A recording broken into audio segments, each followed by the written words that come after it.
नमस्कार, मैं मनीष स्वागत करता हूं आपको अपने इस यूट्यूब चैनल पे। दोस्तों, एलपी के रिगार्डिंग एक अपडेट है कि आपका जो एग्ज़ाम डेट है वो अभी तक नहीं निकला है। इसके पीछे की वजह जो मैंने बताया था कि आपका टेंडर ही फाइनल नहीं हुआ है, और जब टेंडर फाइनल हुआ है तो कब तक एग्ज़ाम आपके संभव है। शुरुआत में भी मैंने वीडियो बनाया था कि आपका एग्ज़ाम जो है वो अक्टूबर के लास्ट या नवंबर में ही पॉसिबल दिख रहा है, और उसी के अकॉर्डिंग जो चीज़ें हैं वो अरेंज नज़र आती दिख रही है। तमाम चीज़ों के बारे में डिस्कस करेंगे। चैनल पे नए हैं तो सब्सक्राइब जरूर कर दीजिएगा। सबसे पहले हम देख लेते हैं ये जो टेंडर का प्रोसेस है वो ईसीए का, जिसे हम कह सकते हैं, वो आपके टेंडर जो है वो फाइनलाइज हो गए हैं, और इसका जो लास्ट डेट था वो 19/7/2024 को था।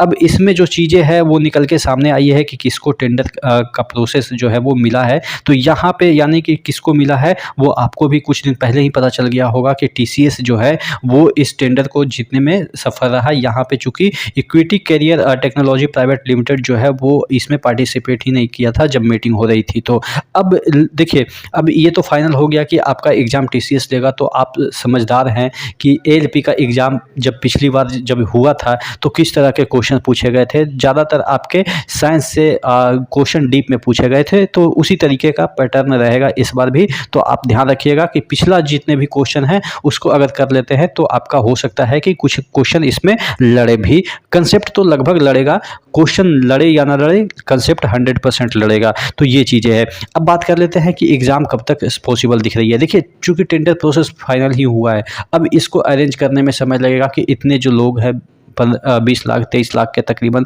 जितने भी लोग हैं उनको अरेंज करना है, उनका सीटिंग अरेंजमेंट करना है। चूँकि और भी जो एग्ज़ाम है साइमल्टेनियसली जो एएलपी है वो लेती रहती है। सितंबर में तो आपके जो एग्ज़ाम है ये एसएससी के ही एग्ज़ाम दिख रहे हैं। उसके बाद आपके अक्टूबर में कुछ फेस्टिवल वगैरह भी हैं। तो देखिए, चीज़ों को अरेंज करने में थोड़ा-सा इनको दिक्कत होगा। तो कम से कम आप 1.5 महीना मिनिमम मान के चल सकते हैं। अभी आपके 6 तारीख हो रहे हैं सितंबर के, तो सितंबर तो आप भूल ही जाइए। चूँकि कोई ऐसा भी यूट्यूबर थे जो कि आपको अगस्त में ही एग्ज़ाम करवा रहे थे।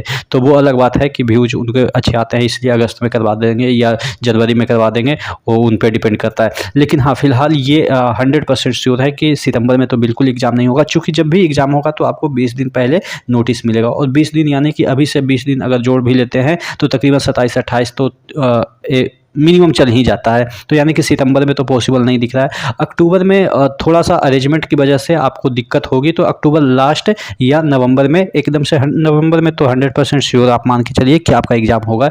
थोड़ा-सा डिले हुआ है चूँकि जनवरी का ही ये वैकेंसी है, और जनवरी से आप नवंबर ले जा रहे हैं, और एग्ज़ाम जब खींचेगा तो 1 महीना तो कम से कम तो खींचेगा ही, 1 महीना या 20 दिन तो मिनिमम खींचेगा ही। तो यानी कि दिसंबर तक तो वो खींच देंगे एग्ज़ाम में ही, आपके सीबीटी 1 में ही, फिर सीबीटी 2 होगा, फिर आपके साइको होंगे। तो यानी कि तब तक तो दूसरी वैकेंसी का दौर भी आ जाएगा, चूँकि जनवरी में उनको नेक्स्ट बार वैकेंसी भी निकालनी है एएलपी का। तो ये क्रम चलता रहेगा। इसीलिए डिजी लॉकर भी लाया गया है कि चीज़ों को सॉर्ट आउट किया जाए थोड़ा-सा कम समय में, चूँकि डिजी लॉकर की वजह से थोड़ा-सा आपके जो डॉक्यूमेंट वेरिफिकेशन है उसके समय में कमी लाया जा सकता है। तो ये सब चीज़ें चलती रहेगी। फ़िलहाल आप ये मानिए कि अभी भी आपके पास 1.5 महीने का टाइम है, और इस दरमियान आप अच्छे तरीके से प्रिपेयर कर लीजिएगा। नेक्स्ट वीडियो मिलते हैं, तब तक के लिए जय हिंद।